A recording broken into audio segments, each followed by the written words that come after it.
Everyone loves that feeling of momentum, that sense of being in a groove, on a roll, in the zone, that sense of flow state where you've got the tailwind of momentum propelling you along. And yet every single one of us knows what it feels like when momentum evaporates, when suddenly it feels like you go from being in a groove to being in a rut, where inspiration seems to evaporate and suddenly it feels like you're just going through the motions, the dull drudgery. You even feel like you've gotten stuck. And the focus of this keynote presentation, Mastering the Art of Momentum, is all about how to get traction. How do you build momentum in the first place? But once you've got that tailwind of momentum behind you, how do you keep it? But if you do lose your mojo, how do you get momentum back again?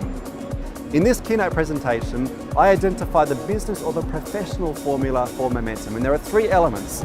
The formula is A plus F times C. The A in this formula stands for activity.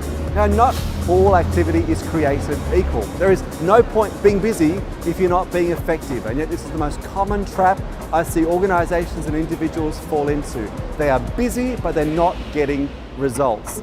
And in this presentation, I look to identify some of the secrets of high output, high capacity organizations and individuals, things that allow them to make sure that every activity they're engaging in, every bit of energy they expend means they get traction rather than simply spinning their wheels.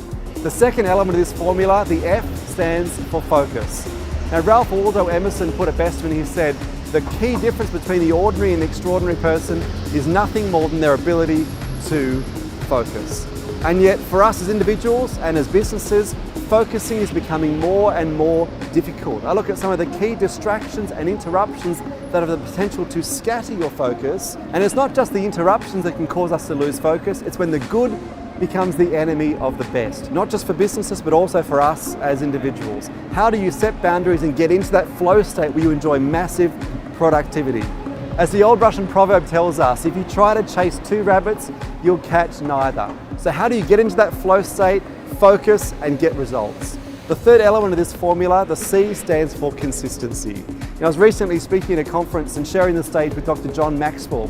And speaking with John Maxwell backstage, he shared an insight with me that has stuck with me ever since. He said this: people need to realize they will never change their results until they change something they do on a daily basis. He said the key to any organization or individual's success is found in their daily routines. And in the presentation, I outline a simple tool, a technique for turning good intentions into habits and daily routines that have the potential to revolutionize your results.